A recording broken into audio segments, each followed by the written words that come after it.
how are you? I hope you have a beautiful day. I'm Aoife and I make YouTube videos about veganism, raw veganism, and a lot of very interesting topics. So today's topic is going to be about Candida.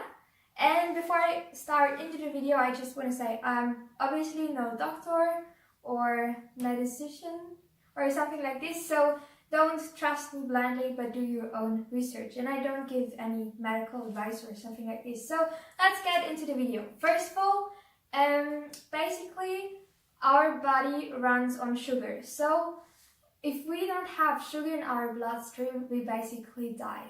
So we need sugar in our bloodstream. So basically, if we would have a very clean body where everything is going perfectly, eating fruit would be absolutely no problem for Candida, etc. However, the problem is that a lot of people eat very poorly, so they eat a lot of fast food, junk food, animal products, etc. Which is obviously, if you eat a lot of junk food and stuff, it's very high in fat. So what is the bad thing about fat? Well, it's basically fat is like bodyguards, and the bodyguards don't let the sugar from the bloodstream into the cell because they block it basically, and that's very bad because now there's so much sugar in the bloodstream, so it's perfect for Candida. So what we want to do if we have Candida, or what I would do if I had Candida, is basically to eliminate the fat and just eat regular fruit, because then it would be absolutely no problem, because now the sugar from the bloodstream could get into the cell without any problem. So what you want to do is basically eliminate junk food and make a little bit of a cleanse where you eat very low fat, very low junk food, etc. and stuff. Maybe some fruit that you maybe want to avoid is of course dried fruit, so dates, as they're very high concentrated in sugar. So maybe if you struggle with Candida in the first time, don't really eat dates. You also maybe want to avoid, some people at least avoid citrus fruit. And then we have cantaloupe melon, because on the skin of the cantaloupe melon there is mold, and if you have no Candida issue, this is no problem at all. But if you struggle with Candida, this might be Candida because you might want to avoid molds. And of course, high fat fruits such as avocado or durian or olives, you might want to avoid as well.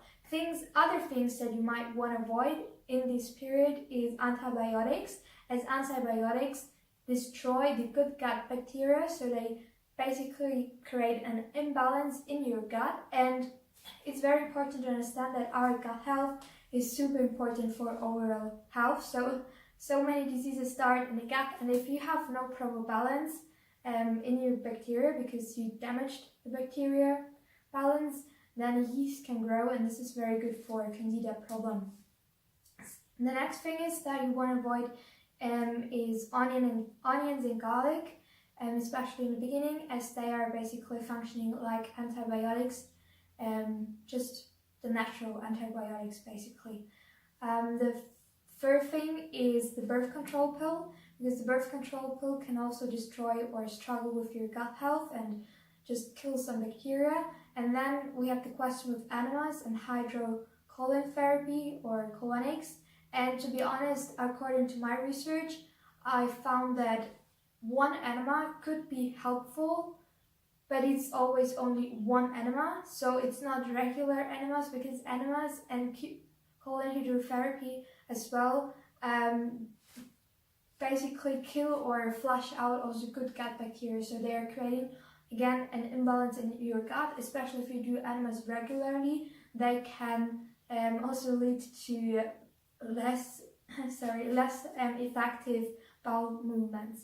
So that's very important. And according to my research, I also found out that it's not super beneficial if you take probiotics or eat fermented food or do enema colonics, as you're always basically getting in the way of the body. I really believe that the body is a wonder work and has infinite intelligence that can heal itself. We just have to create proper conditions for our body to heal. So get out of the body's way and just focus on a cleanse, focus on just fruit, low fat, and do this for some days. So just eat a lot of fruit, and maybe especially high water content fruit like melons or I don't know, apples, kiwis, or anything. There's so many fruit out there. So this is just what I personally believe, and maybe you found it to be interesting. If yes, give this video a like or subscribe to my channel, and maybe have other opinions on these topics, which I absolutely understand because there's so much information